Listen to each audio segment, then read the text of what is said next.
know when you're with friends when you only use their first names. Welcome, Benedict. Hello, MG. MG Hector. It's a human thing. नमस्कार। भारत चीन की सरहद पर जो हालात बने हुए हैं वो बद से बदतर होते जा रहे हैं। गलवान घाटी में जहाँ से ये फैसला हुआ था कोर कमांडर्स की मीटिंग में कि फ़ौजें वापस जाएंगी, हमारी फ़ौज वापस क्यों आएगी जब हम उसे अपनी जगह कहते हैं, अपना इलाका मानते हैं, समझ में नहीं आया। लेकिन वहाँ पर ये हुआ कि जो चीन का एक टेंट लगा हुआ था जहाँ पहले जो हमारी और चीनी सैनिकों की जो झड़प हुई थी 15 जून को, वो टेंट हटा दिया गया था, हमारी फ़ौजों ने हटाया था, लेकिन वो टेंट अब वापस आ गया है और उससे बड़ा टेंट वापस आया है। ये 22 जून की सैटेलाइट इमेजेस बताती हैं हमें। इंडिया टुडे की एक रिपोर्ट के मुताबिक लद्दाख की पेंगोंग झील इलाके और गलवान नदी घाटी में घुसपैठ के बाद अब चीन दौलत बेग ओल्डी इलाके में भी पेट्रोलिंग पॉइंट 10 और 13 के बीच मुश्किलें खड़ी कर रहा है।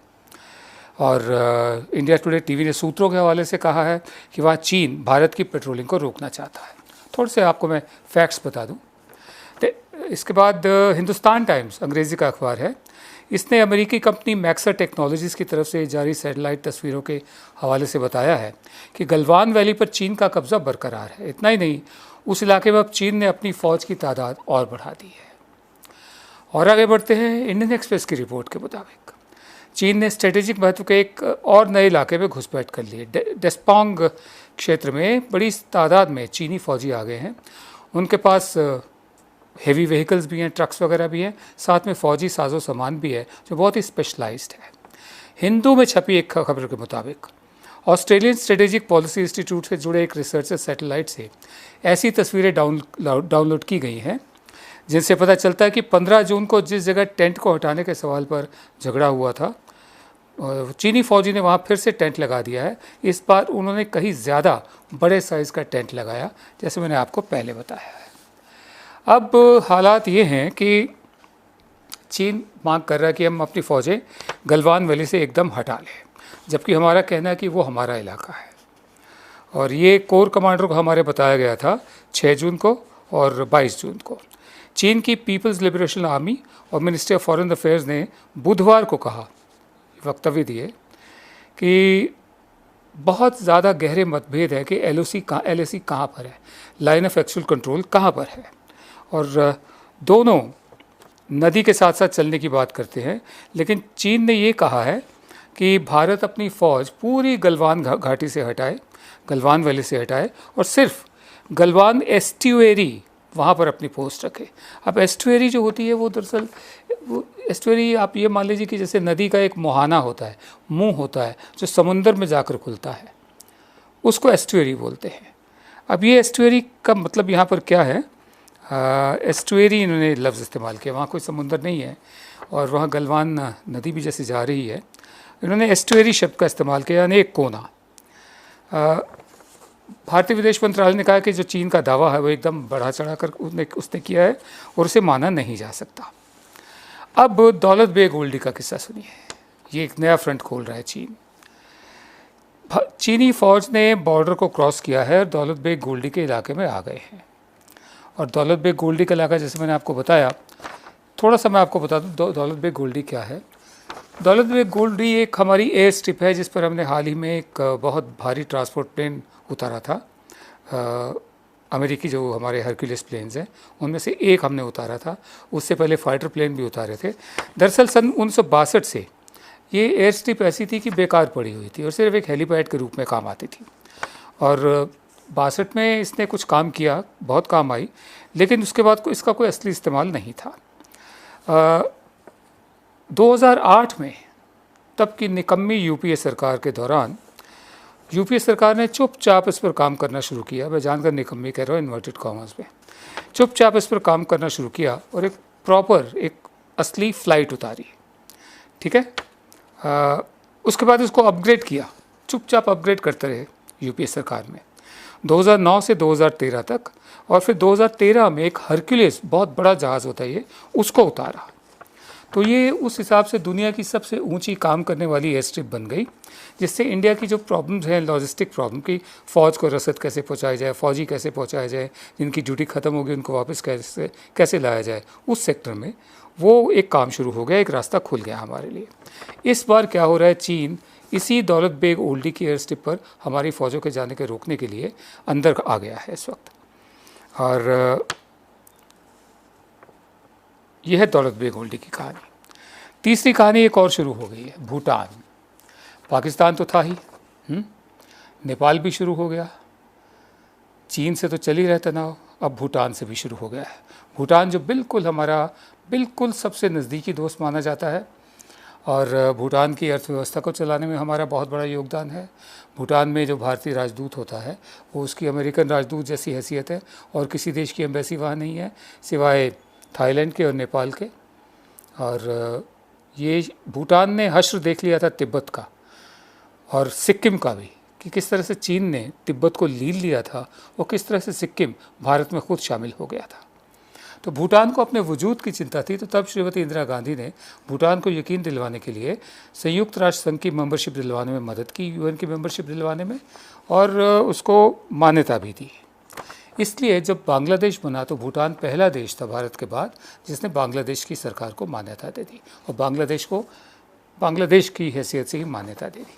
भूटान से जो फ़्लाइट्स चलती हैं वो सिर्फ थाईलैंड जाती है, नेपाल जाती हैं, कलकत्ता और दिल्ली आती है। तो ले लेकर हम ये नहीं कहेंगे कि भूटान हमारी जेब में था ना, भूटान एक इतना नज़दीकी हमारा रहा है। अब भूटान ने क्या किया है, भूटान से एक नहर आती थी जो हमारे असम के इलाकों में, बक्सा एक इलाका है असम का, वहाँ पर वो पानी देती थी, और जो धान की खेती करने वाले लोग थे वहाँ पर, वो वहाँ से पानी लेते थे, और इस सन 53 से चला आ रहा था। लेकिन अचानक से भूटान ने वो पानी बंद कर दिया है। अब इस पानी के बंद होने से जो खेती करने वाले लोग हैं, धान की खेती करने वाले, उनको बहुत दिक्कत महसूस हो रही है। हज़ारों की तादाद में जो किसान हैं, मैं आपको कुछ गांव के नाम बताता हूं। ये तमुलपुर सब डिवीज़न बक्सा की है। वहाँ इसमें जो गांव हैं, बागाजूली, कालीपुर, हाथीडुबा, शांतिपुर, मरियमपुर, पटकीजूली, बेलखूटी, अंगारकट्टा, कावली, दरंगपार, गोईबारी, ये वो गांव है जो इस नहर के पानी पर हमेशा निर्भर रहे हैं चावल की, धान की खेती करने के लिए। अब भूटान के साथ भी अब ये समस्या आनी शुरू हो गई है, और 6000 के करीब ये किसान हैं। तो कुल मिलाकर मैं ये कहना चाहता हूँ कि एक तो चीन से समस्या सुलझी नहीं है अभी तक, और चीन की तरफ से जो बयान आए हैं, उनके रक्षा मंत्रालय की तरफ से, उनके विदेश मंत्रालय की तरफ से, हमारे यहाँ से 24 घंटे हो गए हैं, कोई बयान नहीं गए हैं। चीन ने अपनी फ़ौजी तादाद भी बढ़ा ली है। गलवान वैली में सुनने में आया था, आज एक मैं इंडिया टुडे की रिपोर्ट देख रहा था टीवी पर, कि थोड़ा बहुत एक बेबी स्टेप्स जिसे बोलते हैं, कि कुछ फ़ौजियों को 1 किलोमीटर पीछे भेजा है। लेकिन गलवान वैली पर यह समस्या पहले नहीं थी। चीन की पुरानी स्ट्रेटजी रही है कि जब भी हम गफलत में हों या जहाँ ना हो वहाँ वो आ जाता है, फिर बातचीत शुरू होती है। अगर 3 किलोमीटर आया है तो 2 किलोमीटर पीछे चला जाता है, 1 किलोमीटर अपने पास रख लेता है, और साथ में शर्त लगाता है कि हम वापस जाएं। प्रधान सेवक ने कहा था कि हमारी ज़मीन में चीन की फ़ौजें नहीं घुसी हैं, और कोई भी इलाका चीन के कब्ज़े में नहीं है। इसे एक तरह से इस ढंग से भी इंटरप्रेट किया गया कि प्रधान सेवक चीन को क्लीन चिट दे रहे हैं, जिसका चीन ने बहुत प्रचार किया था। अब एक तरफ जैसे मैंने कहा पाकिस्तान, दूसरी तरफ चीन, ये तो थे ही, नेपाल भी शुरू हो गया, और भूटान से भी संकेत आने शुरू हो गए हैं।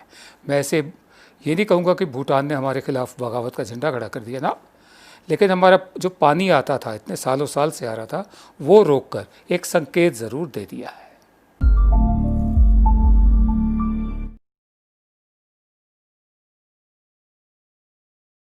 ये है मेरा हार्वेस्ट गोल्ड का ब्रेड पैकेट जो आता है एक इनोवेटिव पैकेजिंग में, विद डबल हीट सील जो बनाए पैक को टैम्पर प्रूफ, और नई क्लिप सील जिससे आप करें ब्रेड को रीपैक आफ्टर यूज।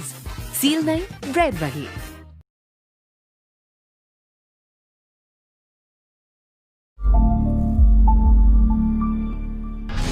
उधर जैसे मैंने जिक्र किया पहले, कुछ देर पहले, पाकिस्तान ने भी अपने पर फड़फड़ाने शुरू कर दिए हैं।